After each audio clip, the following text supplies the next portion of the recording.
সারা দেশে খাটিয়া ঢাকায় কফিন মিছিলের ডাক বৈষম্য বিরোধী ছাত্র আন্দোলনের। ট্রাইব্যুনাল স্বাধীন রায় নিয়ে বাইরের কারো মন্তব্য না করার নির্দেশ।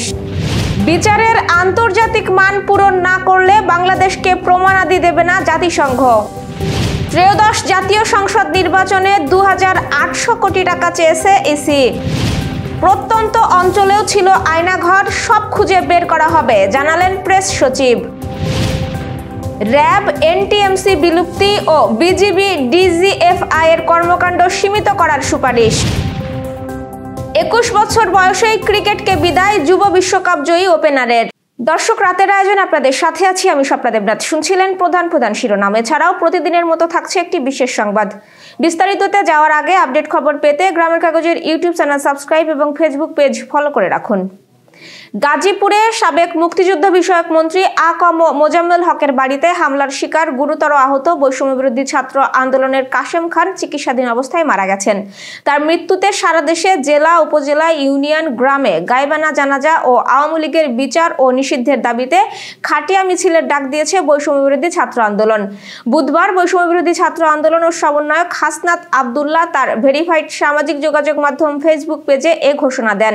ফেসবুক পোস্টে বলা হয়েছে, গাজীপুরে আওয়ামী সন্ত্রাসীদের হাতে শহীদ বীর কাশেমের জানাজা বুধবার রাত 9টায় কেন্দ্রীয় শহীদ মিনারে অনুষ্ঠিত হবে।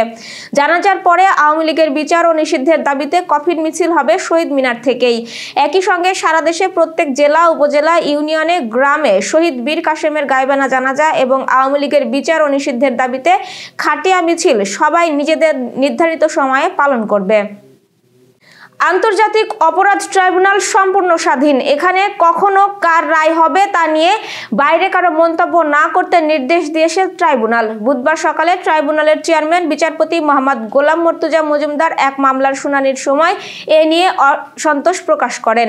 সম্প্রতি সরকারের আইন উপদেষ্টা আসিফ নজরুল সচিবালয়ে ব্রিফিংয়ের অক্টোবরের মধ্যে 3 থেকে 4টি মামলার রায় প্রকাশের আশা প্রকাশ করার পরদিনই ট্রাইব্যুনাল এই নির্দেশ দিলেন। বিচার প্রক্রিয়ার আন্তর্জাতিক মানদণ্ড পূরণ না করলে জাতিসংঘ তার তদন্ত থেকে পাওয়া প্রমাণ বাংলাদেশের সঙ্গে ভাগ করবে না বলে জানিয়েছেন জাতিসংঘের মানবাধিকার হাই কমিশনার কার্যালয়ের এশিয়া প্রশান্ত মহাসাগরীয় অঞ্চলের প্রধান রোরি মুনগোভেন। বুধবার জেনেভায় জাতিসংঘের মানবাধিকার হাই কমিশনার কার্যালয়ে এক সংবাদ সম্মেলনে তিনি কথা বলেন। সংবাদ সম্মেলনে জুলাই-আগস্টে বাংলাদেশে সংঘটিত ঘটনাবলীর বিষয়ে তদন্ত প্রতিবেদন প্রকাশ করা হয়। রোরি মুনগোভেন বলেন, প্রতিবেদনে অপরাধীদের চিহ্নিত করা হয়নি, কিন্তু আমরা প্রচুর তথ্য সংরক্ষণ করেছি। সর্বোচ্চ মান অনুযায়ী এসব সংরক্ষণ করা হচ্ছে যেন পরে ব্যবহার করা যায়। মানবতা বিরোধী অপরাধের বিষয়ে বাংলাদেশের বিচারিক প্রক্রিয়াকে সহযোগিতা করার বিষয়ে তিনি বলেন, জাতিসংঘের নীতিমালা অনুযায়ী মৃত্যুদণ্ডের বিষয়টি আমাদের জন্য একটি সমস্যা। আমরা এমন বিচারে সহযোগিতা করতে পারি না যেটা মৃত্যুদণ্ডের দিকে নিয়ে যায়। তবে বিচার প্রক্রিয়া বিশ্বাসযোগ্য, স্বচ্ছ ও আন্তর্জাতিক মানদণ্ড মেনে চলার বিষয়ে জোর দেন তিনি। মুনগোভেন বলেন, আমরা আশা করি বাংলাদেশ মৃত্যুদণ্ডের বিষয়টি পুনর্বিবেচনা করবে, কারণ এটি একটি প্রতিশোধের স্থায়ী চক্র তৈরি করে। মৃত্যুদণ্ড বিভিন্ন দেশে লুকায়িত থাকা অপরাধীদের প্রত্যর্পণের ক্ষেত্রে বাধা সৃষ্টি করবে বলেও উল্লেখ করেন তিনি।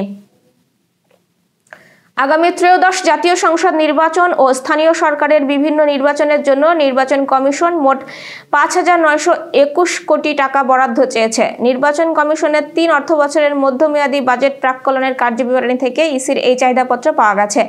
বুধবার ইসির অতিরিক্ত সচিব KM আলী নওয়াজ সংবাদ মাধ্যমকে জানান, এর মধ্যে প্রায় 2,800 কোটি টাকা জাতীয় নির্বাচনে ব্যয় হতে পারে। ইসির কর্মকর্তা জানান, নির্বাচন খাতে আগামী 2025-26 অর্থ বছরে ত্রয়োদশ জাতীয় সংসদের সাধারণ নির্বাচন ও স্থানীয় সরকারের অন্যান্য নির্বাচন অনুষ্ঠানের জন্য 5,921 কোটি 72,60,000 টাকা চাওয়া হয়েছে। এক্ষেত্রে ঘাটতি আছে 5,853 কোটি টাকা। এছাড়াও 2026-27 অর্থ বছরের জন্য 2,829 কোটি 45,97,000 টাকা এবং 2027-28 অর্থ বছরে 724 কোটি 3,37,000 টাকা। ইসির অতিরিক্ত সচিব আরও জানান, 2,800 কোটি টাকা সংসদ নির্বাচনের জন্য চাহিদা দিলেও তা কমে আসতে পারে।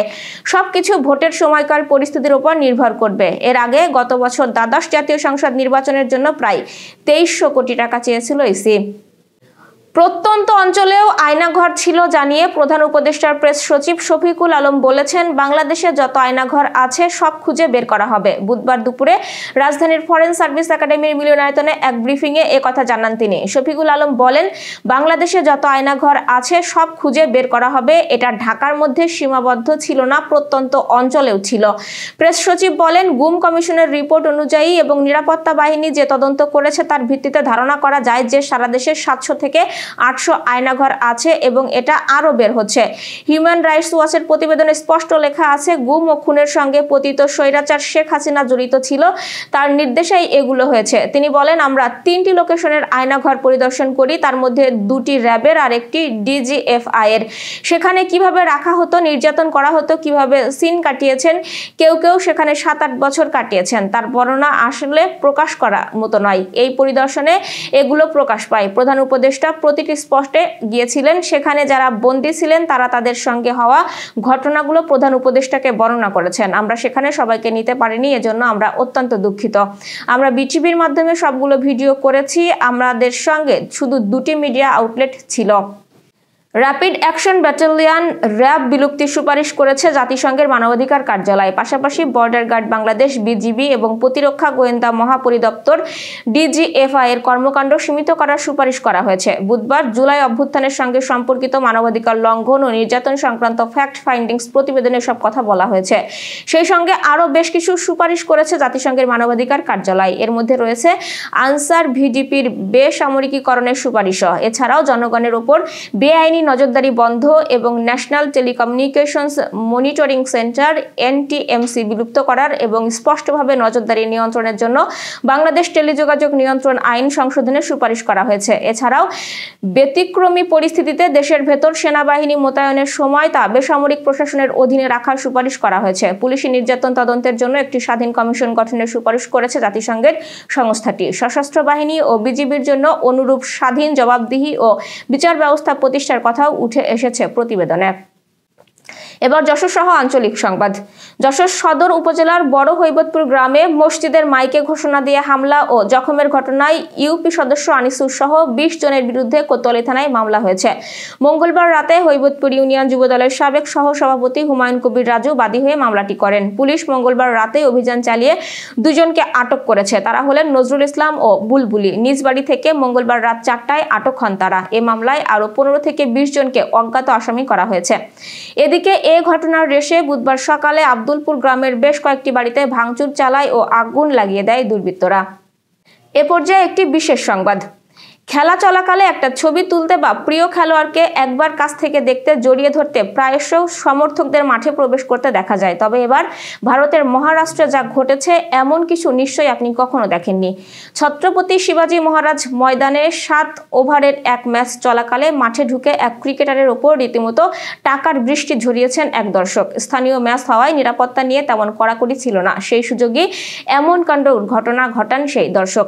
ভারতীয় সংবাদ মাধ্যম নিউজ 18 জানিয়েছে, ম্যাচে পবন ও ফারদিন নামে 2 ক্রিকেটার ব্যাট করছিলেন। শুরুতেই 2 উইকেট পড়ে যাওয়ার পরে এই দুজনের ব্যাটে চড়ে 6 ওভারে 84 রান তোলে তাদের দল। এর মধ্যে পবন করেন মাত্র 9 বলে 35। তার মারকাটিং ব্যাট বেশ আনন্দ যোগায় সমর্থকদের। তার ব্যাটিং দেখেই এক অতি উৎসাহী দর্শক মাঠে ঢুকে সোজা চলে যান সে সময় নন স্ট্রাইকিং প্রান্তে থাকা পবনের কাছে। কেউ কিছু বোঝার আগে পকেট থেকে এক গোছা 500 রুপির নোট বের করে পবনের মাথার উপর উড়িয়ে দেন। তারপর পবনকে জড়িয়ে ধরে ধীরে মাঠ থেকে বেরিয়ে যান তিনি। এই ঘটনায় মাঠে থাকা ক্রিকেটার এবং আম্পায়াররা হতবাক বনে যান। সেই মুহূর্তে ভিডিও সামাজিক যোগাযোগ মাধ্যমে ছড়িয়ে পড়লে নেটিজনদের কাছেও সমাদৃত হয় ওই পাগলা ফ্যানের কাণ্ড। Renaissance hospital and diagnostic centre. রেনেসাতেই মিলছে কম খরচে উন্নত সেবা। তাই নিশ্চিন্তে আমাদের সেবা নিন, সুস্থ থাকুন। Renaissance hospital and diagnostic centre, সদর হাসপাতাল মোড়, দরাটানা, যশোর। দর্শক, শেষ করব খেলার সংবাদ দিয়ে। বয়স সবে মাত্র 21 বছর, ফলে ক্রিকেটে দীর্ঘ এক ক্যারিয়ারই গড়তে পারতেন প্রান্তিক নওরোজ নাবিল, কিন্তু গড়ার আগেই ছুটির ঘন্টা বাজিয়ে দিলেন তিনি। হঠাৎ করেই আজ জানিয়েছেন আর ক্রিকেট খেলবেন না তিনি। ক্রিকেটকে বিদায় জানিয়েছেন প্রান্তিক। বড় ছোট মিলিয়ে বাংলাদেশ পুরুষ দলের সবচেয়ে বড় অর্জন অনূর্ধ্ব 19 বিশ্বকাপ।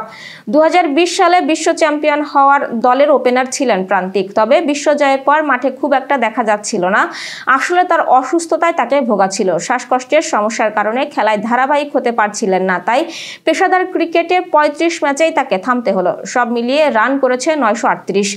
অবসরের সিদ্ধান্ত অনেকদিন ধরেই ভাবছিলেন বলে জানান প্রান্তিক। পরে নির্বাচকদের জানিয়েও দেন তিনি। এখন পড়াশোনায় মনোযোগ দিতে চান তিনি। বর্তমানে ঢাকা বিশ্ববিদ্যালয়ে অধ্যয়নরত তিনি। ক্রিকেট থেকে নিজেকে গুটিয়ে নেওয়ায় এখন নিয়মিত ক্লাস পরীক্ষায় অংশ নিচ্ছেন।